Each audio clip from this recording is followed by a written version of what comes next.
오늘 하나님께서 우리에게 주신 말씀은 구약 열왕기상 2장 1절로 3절의 말씀과 신약의 말씀 디모데후서 4장 5절로 8절의 말씀입니다. 먼저 구약의 말씀 열왕기상 2장 1절로 3절의 말씀을 제가 봉독하겠습니다. 제가 말씀을 읽을 때 주님의 계시의 음성 듣게 되시기를 바랍니다. 다윗은 세상을 떠날 날이 가까워서 아들 솔로몬에게 유언을 하였다. 나는 이제 세상 모든 사람이 가는 길로 간다. 너는 굳세고 장부다워야 한다.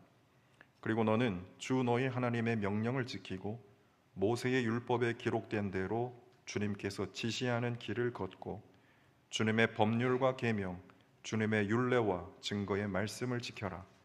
그리하면 네가 무엇을 하든지 어디를 가든지 모든 일이 형통할 것이다. 아멘. 신약의 말씀 디모데후서 4장 5절로 8절의 말씀입니다. 이제 제가 말씀을 봉독하겠습니다. 그러나 그대는 모든 일에 정신을 차려서 고난을 참으며 전도자의 일을 하며 그대의 직무를 완수하십시오. 나는 이미 부어드리는 제물로 피를 흘릴 때가 되었고 세상을 떠날 때가 되었습니다. 나는 선한 싸움을 다 싸우고 달려갈 길을 마치고 믿음을 지켰습니다. 이제는 나를 위하여 의의 면류관이 마련되어 있으므로 의로운 재판장이신 주님께서 그날에 그것을 나에게 주실 것이며 나에게만이 아니라 주님께서 나타나시기를 사모하는 모든 사람에게도 주실 것입니다.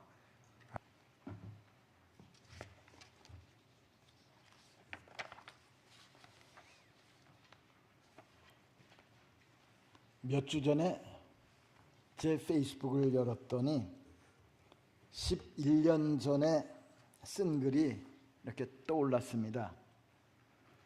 현직에서 마지막 학기 11월 하면 중순께 있었던 이야기를 쓴 것입니다. 제가 그대로 한번 읽어드리겠습니다. 뭐라고 썼었는지. 강의실에 들어섰더니 몇몇 학생이 아직 오지 않았다. 앞에 앉아있는 여학생을 보면서 잠시 나의 대학 시절을 떠올렸다. 그 학생에게 물었다. 몇 살이지? 24살이요. 아마 만으로 22살이나 3살쯤 됐을 겁니다. 그래서 제가 이름은 써놓지 않았어요. 000 학생. 내 나이쯤 되면 어떨 것 같아? 그랬더니 제가 예상한 것과는 다른 대답이 나왔습니다. 제가 예상했던 게 뭔지는 그냥 말씀 안 드리고 그 학생이 이렇게 대답했습니다. 흐뭇했으면 좋겠어요. 내가 잘 살아왔구나 하는 생각이 들었으면 좋겠어요. 무엇이 성공이겠는가? 나중에 나이가 많이 들었을 때 그동안 잘 살아왔음을 감사하면서 흐뭇해할 수 있다면 그것이 성공이지. 그 여학생이 그렇게 되기를 마음속으로 빌었다. 여기까지가 제가 페이스북에 11년 전에 올려놨던 글입니다. 그 글을 읽는 순간도 그랬고 지금도 같은 생각입니다. 나중에 그동안 잘 살아왔다는 생각이 들어 흐뭇해지려면 어떻게 살아야 할까? 어떤 사람은 높은 지위에 오르고 돈을 많이 벌면 흐뭇해할지 모르겠습니다. 그러나 그건 자기만 흐뭇한 거지 하나님 보시기에는 전혀 흐뭇하지 않을 수 있다 하는 생각을 하게 됩니다.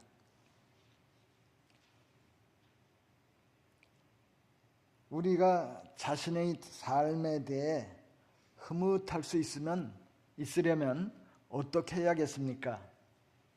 오늘은 제가 3가지 질문을 통해서 우리의 삶에 대해서 한번 돌아보고 생각하는 시간을 가졌으면 좋겠습니다. 첫째 번 질문은 나는 얼마나 성장했을까? 우리는 지금 12월 달에 막 들어섰습니다. 달력으로 말하면 마지막 한 장이 달랑 남은 한 해의 끝자락에 있습니다. 이 한 해의 끝자락에 지난 1년간의 삶을 돌아보면서 해야 될 질문의 핵심은 성장입니다. 우리 인생이 흐뭇하려면 우리가 성장해야 됩니다. 지혜로운 사람이 되어야 합니다. 가치관이 바르고 살아가는 모습이 그전보다 더 좋아져야 합니다. 얼마나 성장했을까?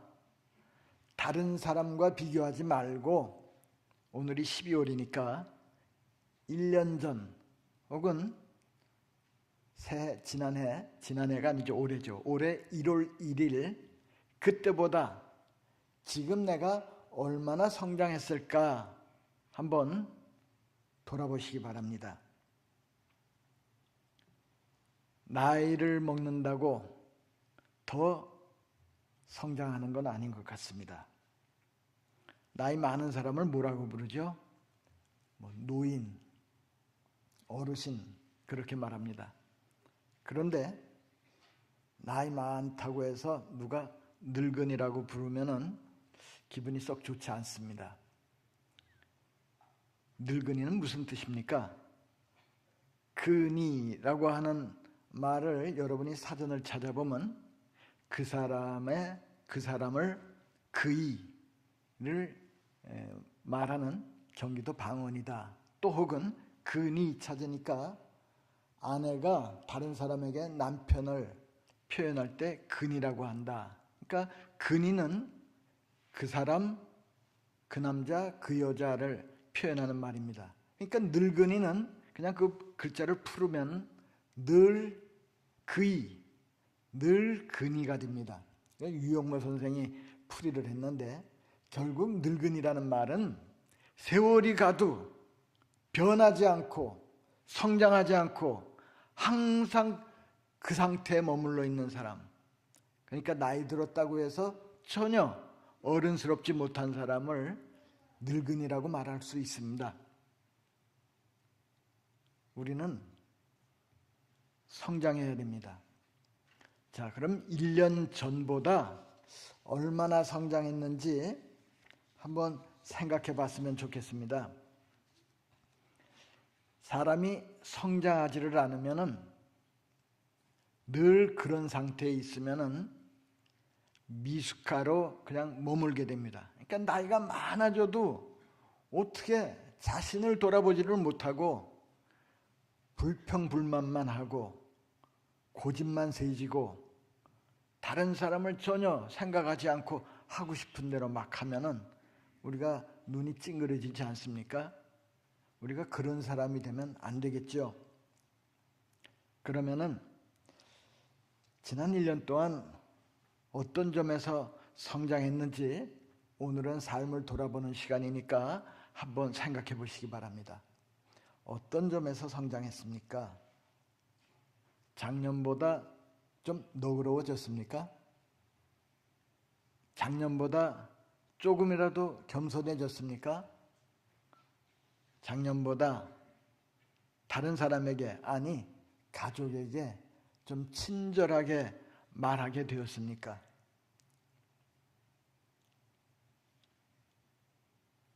책을 몇 권 읽었습니까?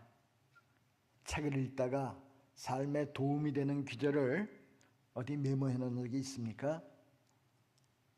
특별히 저는 성장에 있어서 습관이 중요하다고 생각을 하는데 운동이든 독서든 정리정돈하는 습관이든 밤에 야식을 먹든지 그렇지 않고 잘 먹는 거를 잘한다든지 그런 데 대해서 작년보다 그래도 많이 나아졌다 하면은 그만큼 우리는 성장한 것이고 그만큼 우리는 잘 살고 있는 것이라고 저는 생각을 합니다. 또 믿음의 성장에서는 어느 정도 진보가 있었습니까? 성장은 우리 인간의 영원한 과제입니다. 제 생각에는 죽은 후 저 세상에서도 우리는 사랑 안에서 계속 성장하게 될 것입니다. 저 세상이라고 똑같이만 있다고 하면 지구에서 어떻게 살겠습니까? 자, 두 번째 질문입니다. 우리는 믿음을 굳건히 잘 지키면서 성장하고 있는가? 여러분, 1년 1년이 계속 쌓이면 일생이 됩니다.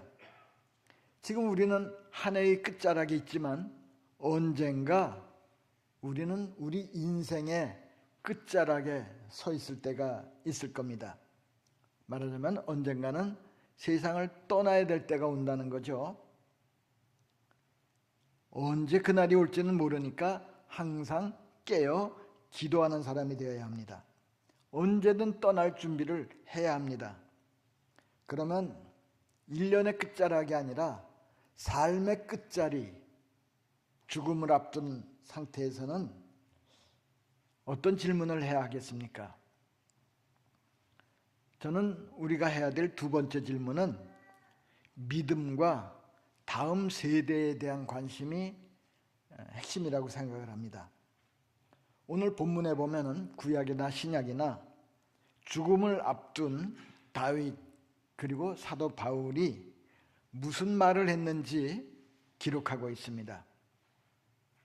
두 사람은 죽음을 앞두고 자신의 인생을 흐뭇하게 회고하는 그런 내용은 없습니다.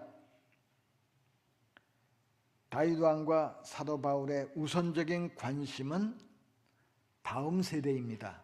그게 아들일 수도 있고 젊은 목회자 디모데일 수도 있습니다. 바울의 관심은 교회를 이끌고 갈 젊은 목회자 그리고 그가 목회하게 될 교회입니다. 다윗 임금은 자기 아들 솔로몬이 믿음을 잘 지키고 말씀대로 살아감으로써 좋은 왕이 되고 그리고 그 백성이 잘 되는 것이 다윗의 관심사였습니다. 다윗은 그래서 오늘 본문에 보면 솔로몬에게 그렇게 말하죠. 너는 굳세고 장부다워야 한다. 그리고 너는 주 너희 하나님의 명령을 지키고 모세의 율법에 기록된 대로 주님께서 지시하는 길을 걸어라. 하나님의 말씀대로 삶으로써 내가 하나님 보시기에 흐뭇한 사람이 될 수 있어야 된다는 거죠.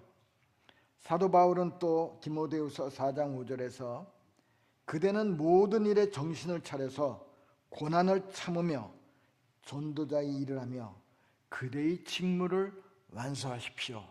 나는 나의 달려갈 길을 다 달렸다고 그렇게 말합니다. 바울 선생님은 계속해서 죽음 저편에서 그를 기다리고 있는 승리의 약속을 주저하지 않고 확신을 갖고 말했습니다. 얼마 후에 자기는 세상 법정에서 서서 부당한 판결을 받고 죽겠지만 더 높고 의로운 재판장이신 주님께서 자신의 삶과 활동에 대해서 인정하시고 의의 멸관을 주실 것이라고 확신했습니다. 바울은 자기 삶을 돌아보면서 참 잘 살았구나 흐뭇하게 생각할까요? 잘 모르겠습니다. 그러나 분명한 것은 바울도 확신했듯이 바울 자신은 흐뭇했는지 모르지만 적어도 하나님께서는 바울의 그 믿음의 싸움과 끝까지 달려가는 그런 믿음 생활을 보면서 그 선교의 모든 모습을 보면서 하나님께서는 바울을 흐뭇하게 바라보셨을 거라고 저는 확신합니다. 그렇다면 우리는 언제 죽을지 모르지만 우리는 죽음을 앞두고 다음 세대 자녀에게 어떤 말을 해야 됩니까? 우리는 어떤 부모, 어떤 선배, 어떤 선생님이 되어야 합니까? 그 아우구스티누스에 대해서 쓴 글을 보니까 아우구스티누스는 아들이 자기를 통하여 하나님을 바라볼 수 있게 되면 좋겠다.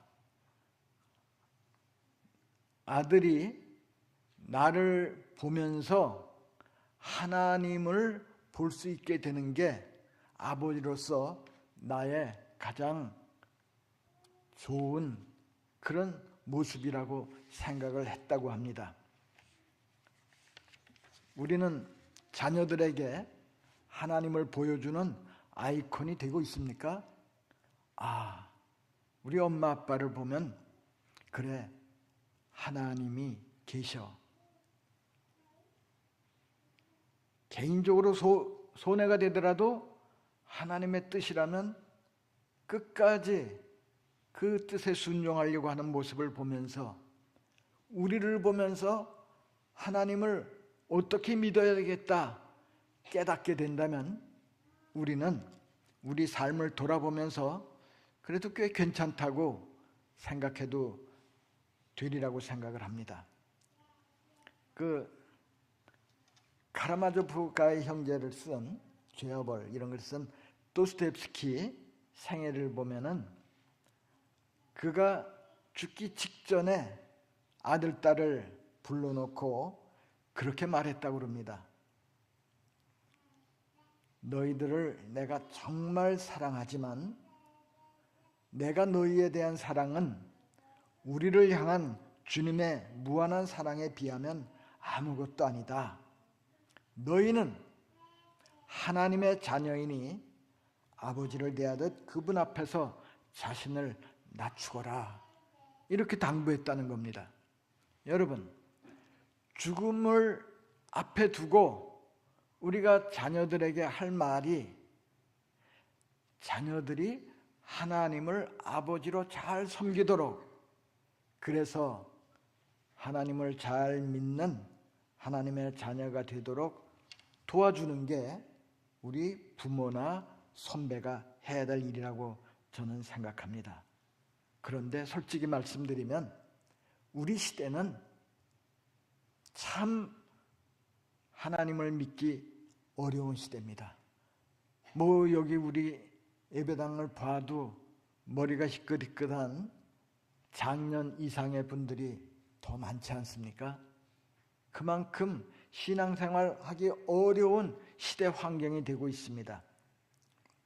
그래도 우리가 낙심하지 말고 우리가 최선을 다해서 우리 삶이 하나님을 보여주는 그런 우리 자신이 아이콘이 되었으면 좋겠습니다. 성도 여러분, 지난 세월을 돌아볼 때 우리 삶이 흐뭇합니까? 학생, 내 나이 때 되면 어땠으면 좋겠어? 흐뭇했으면 좋겠어요. 11년 전에 제가 가르치는 여학생이 한 말, 희망 섞인 바람이지요. 사실 흐뭇하기만 한 삶이 어디 있겠습니까? 누구의 삶에나 자랑스러운 면도 있고 부끄러운 일도 있습니다. 후회, 아픔, 실수, 기쁨과 슬픔이 섞여 있습니다. 우리 삶에 아픔과 슬픔이 있고 잘못이 있더라도 믿음을 우리가 끝까지 지키고 하나님께 소망을 두면서 인내하며 살았다면 우리는 글쎄 흐뭇하게 생각하지 않을지도 모르지만 하나님께서는 수고했구나. 내가 네 삶의 여정을 보면 참 흐뭇하다. 이렇게 말씀하리라고 생각을 합니다. 오늘은 대림절 첫째 주일, 교회력으로는 1년의 시작이 되는 주일입니다. 우리를 위해 이 세상에 오신 주님을 기뻐하면서 다시 오시는 주님을 기다리는 시기입니다. 이날, 오늘 우리는 또 우리의 삶을 돌아보면서 생각해 볼 것이 있습니다. 질문할 것이 있습니다. 우리가 예수 믿는 사람 아닙니까? 그러면 우리에게서 다른 사람이 예수님을 뭐 이렇게 보이는 건 아니더라도 역시 예수 믿는 사람이 다르구나. 아, 예수 믿는 사람은 저렇게 사는구나. 예수님을 의식하고 인식할 수 있게 그렇게 살아야 되지 않겠습니까? 우리에게서 예수님이 보이는가? 이 질문을 뭐 성탄절을 앞두고 뿐 아니라 우리가 하루하루 살아가면서 항상 그 질문을 좀 해야 되겠습니다. 제가 그분의 책을 몇 권 있어서 즐겨 읽는데 그 비크너라고 하는 미국의 유명한 작가이자 목사님이 계십니다. 그분 글에 보면은 성공의 교회 다니는 친구가 성탄절 어린이 연극에 참여했던 그런 일을 이 친구 목사에게 들려줬습니다.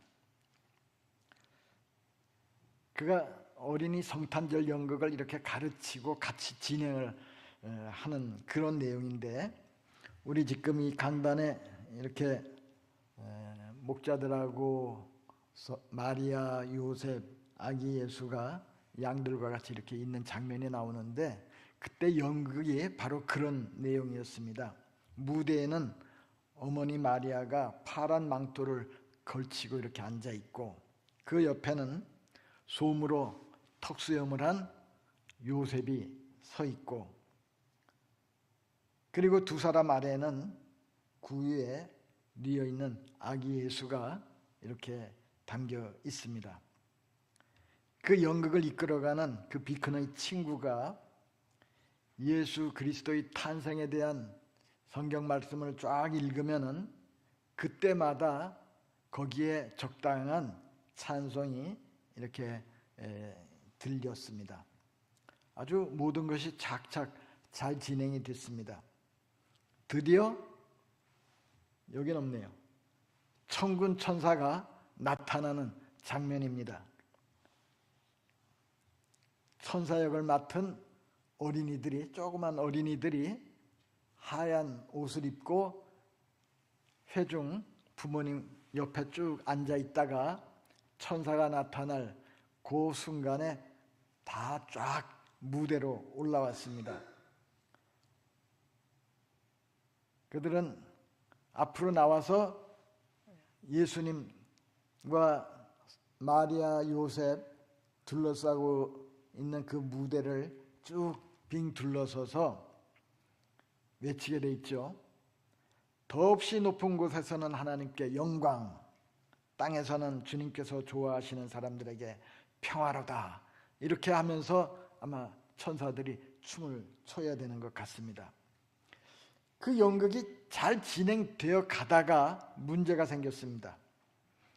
아이들 천사 수가 좀 너무 많아갖고 쫙 나왔는데 앞자리를 다른 친구들이 다 차지하니까 조그만 어린아이 천사가 뭐 발을 들어도 앞이 안 보이고, 뭐 어떻게 비집고 갈래도 다른 애들도 다 앞에 있으려고 비켜주질 않고, 뭐 그런 상태가 되었습니다. 그래서 아기 예수가 영 보이지 않아 갖고 속이 상했습니다. 그때 이제 어떤 순간이 왔냐면, 지극히 높은 곳에서는 하나님께 영광, 땅에서는 평화 하면서 노래를 부르면은 그 다음에 잠시 조용해지는 그런 연극 그 순서에 다다랐습니다. 그래서 정말 연극을 하다 갑자기 조용해졌는데, 그 작은 소녀가 짜증과 불만과 슬픔이 가득한 목소리로 이렇게 소리쳤습니다. 예수님이 보이지 않잖아. 교회 전체가 깜짝 놀랐습니다. 아직 순서가 많이 남아있지만 목사님이 서둘러서 예배를 끝났습니다. 예수님이 안 보이잖아 라는 아이의 외침에 교인들이 어안이 벙벙한 상태로 아무 말도 못하고 앉아있는 그 순간 성공의 그 신부는 축복 기도를 하고 예배를 끝마쳐버렸습니다. 교인들은 잊을 수 없는 그 외침이 귀에 쟁쟁한 채로 교회를 나갔다고 합니다. 그 친구에게 신부가 그렇게 말했다고 합니다. 내 평생 동안 가장 잘한 일 중에 하나가 바로 그 순간 더 순서를 진행하지 않고 예배를 끝낸 게 내가 참 잘했다고 생각한다. 여러분, 예수님이 보이지 않잖아. 우리가 그 목소리를 다시 한번 들어야 합니다.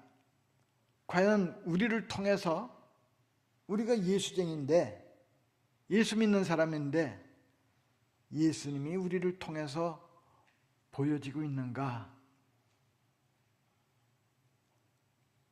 깊이 생각해 보시기 바랍니다.